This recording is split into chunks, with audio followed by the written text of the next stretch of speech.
Hello बच्चों, नमस्ते। कैसे हैं आप सब? आई होप आप सब बढ़िया होंगे, आपकी पढ़ाई लिखाई बढ़िया चल रही होगी।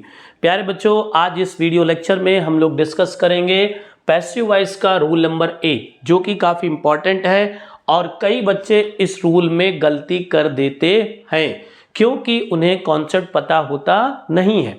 तो चलिए जानते हैं रूल नंबर 8 में क्या कॉन्सेप्ट है पैसिव वॉइस का। बिल्कुल सिंपल रूल है, बिल्कुल सिंपल रूल है। अगर एक्टिव वॉइस के सेंटेंस में सब्जेक्ट के फॉर्म में, किसके फॉर्म में बच्चों? शाबाश, सब्जेक्ट के फॉर्म में पहला वर्ड अपने पास क्या है बच्चों? नोबडी। दूसरा वर्ड बच्चों अपने पास क्या है? No one. और तीसरा वर्ड बच्चों अपने पास क्या है? नन। अगर इन तीनों में से कोई भी एक वर्ड आपको एक्टिव वॉइस वाले सेंटेंस में सब्जेक्ट बना नजर आए तो पैसिव वॉइस बनाते समय आप इनको रिमूव कर देंगे। और जब आप पैसिव वॉइस बनाएंगे तो उस सेंटेंस को आपको नेगेटिव में बनाना होगा। और जब आप लोग उस सेंटेंस को नेगेटिव में बनाएंगे तो आप लोगों को सेंटेंस में किसका यूज करना होगा बच्चों? नॉट का। क्योंकि ट्रांसफॉर्मेशन का रूल भी, डेफिनेशन भी यही कहती है क्या, कि एक सेंटेंस को दूसरे सेंटेंस में चेंज तो करेंगे बट उसकी मीनिंग नहीं चेंज करेंगे। Change a sentence into a new sentence but don't change the meaning. लेकिन उसकी मीनिंग आपको चेंज नहीं करनी है। और जब हम एक्टिव वॉइस से इन वर्ड को हटा देंगे तो वो पैसिव वॉइस में नेगेटिव कैसे बनेंगे? इसलिए उनको नेगेटिव बनाने के लिए हम सेंटेंस में नॉट का यूज करेंगे। चलिए आइए देखते हैं।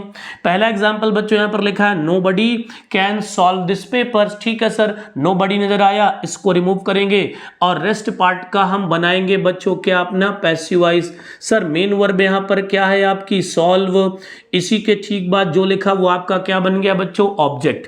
सर एक्टिव वॉइस का ऑब्जेक्ट पैसिव वॉइस में किसके प्लेस पर आता है? सब्जेक्ट के प्लेस पर। तो अब हमारे पैसिव वॉइस का सब्जेक्ट यहां पर क्या होगा बच्चों? This paper. मॉडल ऑक्सिलरी का पैसिव मॉडल ऑक्सिलरी से ही बनेगा। सर नॉट का यूज करना है तो कैन के ठीक बाद आप किसका यूज करेंगे? नॉट का। और इसी के ठीक बाद हम क्या यूज कर लेंगे बच्चों? बी। क्योंकि आप सब जानते हैं मॉडल ऑक्सिलरी का जब पैसिव बनाते हैं तो मॉडल ऑक्सिलरी लिखने के साथ साथ बी वर्ब ऐड कर देते हैं। तो यहां पर क्या हो जाएगा बच्चों? Be. This paper can not be. Third form of the verb चाहिए बच्चों, तो यहां पर क्या आ जाएगा? सॉल्व्ड। क्या आ जाएगा? सॉल्व्ड। कहानी हो गई fit. This paper can not B solved. क्या हो जाएगा बच्चों? This paper can not B solved. Next question देखते हैं बच्चों। सर यहां पर लिखा है क्या आपके सामने? नन। रिमूव करेंगे, रेस्ट पार्ट को पैसिव में बनाएंगे बच्चों।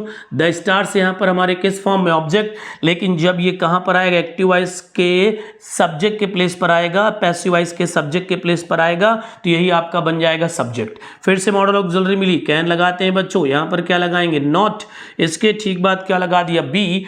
Third form of the verb is counted. ये बन गया आपका passive. The stars can not be counted. The stars can not be counted. Third sentence है no one can lift the box.